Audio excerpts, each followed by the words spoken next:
everyone, my name is Diah Anggreni. I'm from 5th class of English Language Education Department. In this video, I would like to explain about a strategy that I will use to teach English, how to implement it in the classroom, and also the strengths and the weaknesses of this technique to you. So let's get started. In this time, I would like to use role play in order to develop my student speaking skill. In this case, I would like to teach 10th grade students of senior high school, and the material is introduction. Role play technique is one of CLT technique which more focused to the use of the language rather than the grammar. So in this activity, the student will more active in communicate by using the target language during the learning process. In the role play, the student will be given a certain situation or information like who are they and how they are, or in other words, they will pretend as someone else, and then they will exchange the information each other with their friend. So next, I would like to explain the implementation of this technique to you. Just imagine that this is the first meeting of the semester, so it means that I as a teacher and the student do not know each other yet. So I will introduce myself first to the student, but in this case I would like to ask them to give me some questions like what is your name, where are you from, what is your hobby, and so on. So I will answer the student question as well, and then after that it is the student turn to introduce themselves to me, and after that I will connect the activity before with the material, which is introduction, and I will lead them to the next activity in the classroom. So in the next activity, I would like to give them a card that consists with personal data like name, origin, job, hobby, favorite food, and also favorite drink. And this is how the card look like. I have prepared two kinds of card. The first one, the blue one, is for the boy, and the pink one is for the girl. And then I would like to explain the rule and also what they need to do in this kind of activity. So here they need to pretend to be someone else based on the information given in the card. So they will use the data as their personal data. Then I will ask them to do a small interview with their friends to gather the information according to the card by using the target language.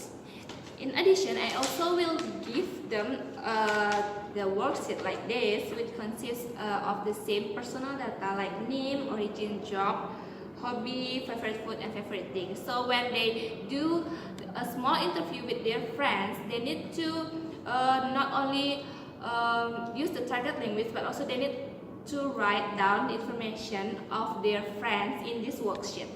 So in this activity, I will give them time around 10 until 15 minutes to do this kind of tasks, and then I also allow them to walk around the class and find their friends and asking about their personal information and share and exchange the information according to the card that they have gotten.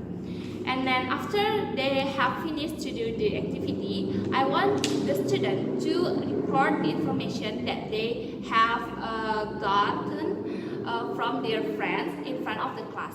And then after that, I and the student will take a conclusion about the material and also the activity that we have been done before. Yeah, I think that's all about the implementation, and then I will move to the strengths and the weaknesses of implementing this kind of technique in the classroom.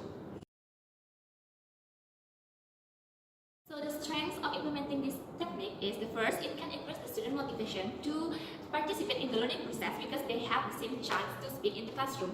And the second is, the student will not feel afraid when they make mistake or grammar error in using the target language because this method or technique is more focused to the fluency rather than grammatical correct. And the last is, it can increase the student interest in learning because they can learn the language and the material in the interesting and also in communicative way. So the next, I would like to explain the weaknesses of this technique. The first one is the student may lack of grammar because it more focused on the fluency of the language rather than the accuracy.